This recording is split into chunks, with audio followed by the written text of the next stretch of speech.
처장님 혹시 이게 어떤 장소로 생각이 되실까요?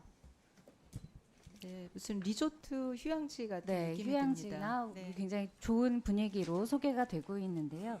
이게 팝업 스토어 혹은 포토존 혹은 체험 부스 형태의 전자담배 체험 혹은 판매하는 곳입니다. 굉장히 청소년이나 아이들이 접근하기 쉽게 되어 있고 아무런 제재도 없는 것으로 저희가 확인을 했는데요. 담배의 경우에는 담배사업법과 국민건강증진법으로 관리가 되고 있죠.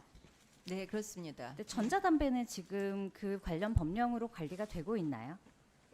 전자담배 경우에 있어서는 지금 그 식약처에서 의약 외품으로 네. 흡연 습관 보조 개선제가 의약 외품으로 나온 것이 있습니다. 네. 지금 이게 전반적으로는 공산품으로만 크게 카테고리가 나뉘어져서 담배사업법상 관리 대상도 아니고 청소년보호법도 아니고 교육환경보호법에도 적용을 받지 않는 것으로 저희가 확인을 했는데요.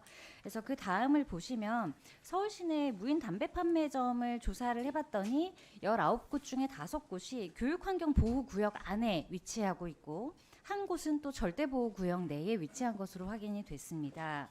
그리고 전국 무인 전자담배 판매점의 경우에도 62곳 중에 52곳이 출입문을 상시 개방합니다. 그리고 19세 미만 출입 금지 문구가 없는 곳이 절반이 넘어서 사실상 무인 아이스크림 가게와 다를 바 없이 운영이 되고 있거든요. 그리고 무니코틴 담배의 경우에는 14개의 종류 중에 무려 13개, 거의 대다수가 청소년 유해물 표시도 누락이 된 것으로 저희가 확인을 했습니다. 그래서 그렇다면 무니코틴이 정말 무니코틴인가를 다시 봐야 될 것 같은데 다음 보시면 용액 수입 현황을 보면 2022년 이후로 지속적으로 증가를 하고 있고요. 그 중에 특정 국가에서 거의 압도적인 비중이 수입이 되고 있습니다. 그래서 중국에서 대부분의 액상, 니코틴 미함유 혹은 무니코틴이라는 용액이 들어오고 있는 건데요. 여기에 대해서 품질 및 안전성에 대한 검증 체계가 지금은 없는 상황이고요. 다음 주시면 청소년 흡연자 중에 그러면 이번에 보건복지부랑 식약처에서 굉장히 노력을 많이 하셔서 청소년 흡연율이 많이 감소한 거에 대해서는 저희가 알고 있고 정말 많이 수고하셨는데 그렇다면 새로 유입된 청소년들은 어떤가를 봤더니 3분의 1 정도가 액상형 전자담배로 흡연을 시작을 합니다. 그리고 그렇게 시작한 청소년 중에 60% 이상이 결국은 관련형 담배로 넘어가는 걸로 보이는데요.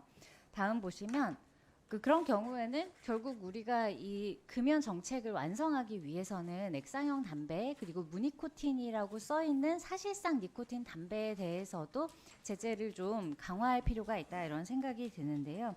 지금 약사법에 이렇게 되어 있기는 하지만 허가된 거는 엔드포프 1종 외에는 전혀 없는 상황이죠.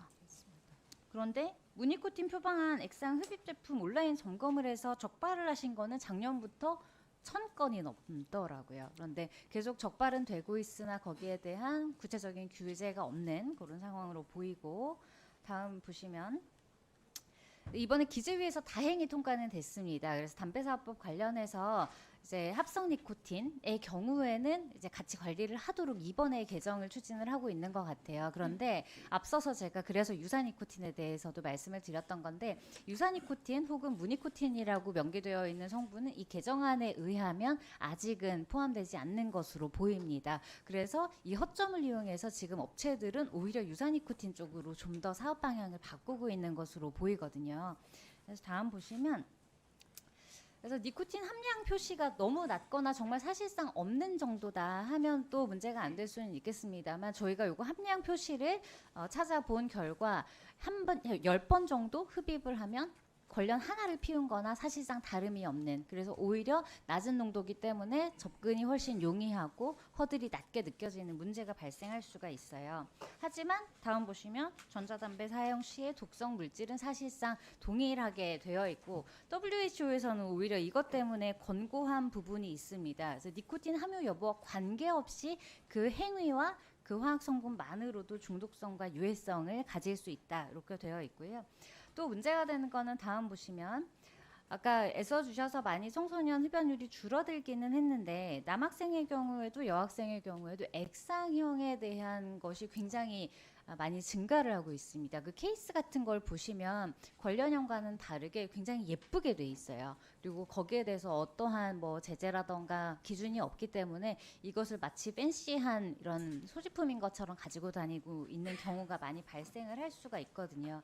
그래서 이런 부분에 대해서는 우리가 좀 선제적으로 한번 법령을 개정할 때 같이 포함을 시켜서 뭐 최소한 고시라던가 어떤 시행령이라던가 같이 나와줘야 다른 업체들이 이렇게 우회해서 가는 걸 방지할 수가 있을 것 같고 청소년들도 좀 선제적으로 저희가 지킬 수 있을 것 같은데 2024년에 식약처에서 담배 주류연에 포함된 유해 성분 분석법 요거 네. 진행하셨죠. 네. 요거를 합성 니코틴에 또 당연히 이제는 아마 적용을 하게 될 거고 유사 니코틴에 대해서도 이게 특히 액상 같은 경우는 이거를 열었다가 다시 뭘 채워도 알 수가 없는 구조로 돼 있거든요. 그래서 그런 걸 감안을 하셔서 지금 미승인 신물질로 되어 있어서 요게 아마 규제가 다 안 되는 것 같은데 이 미승인 신물질이라는 게 어찌 보면 굉장히 위험한 거예요. 이 합성 마약의 경우에도 아직 디텍션이 안 되는 거를 그냥 삽입시키는 것도 충분히 마음만 먹으면 가능한 상황이기 때문에 첫 번째는 합성 니코틴 관리 방안, 그리고 두 번째는 전자담배 판매점 아동 보호구역에서 어떻게 규제할 것인지, 그리고 수입 통관 단계에서 성분 검사, 그리고 유해물 관리 강화 기준 어떻게 할 것인지에 대해서 지금 있으신 계획이 있으시면 말씀해 주시고 만약에 없으시면 이걸 정리를 하셔서 이번에 법 통과될 때 같이 통과될 수 있게 저희 의원실로 먼저 한번 보고를 부탁드리겠습니다.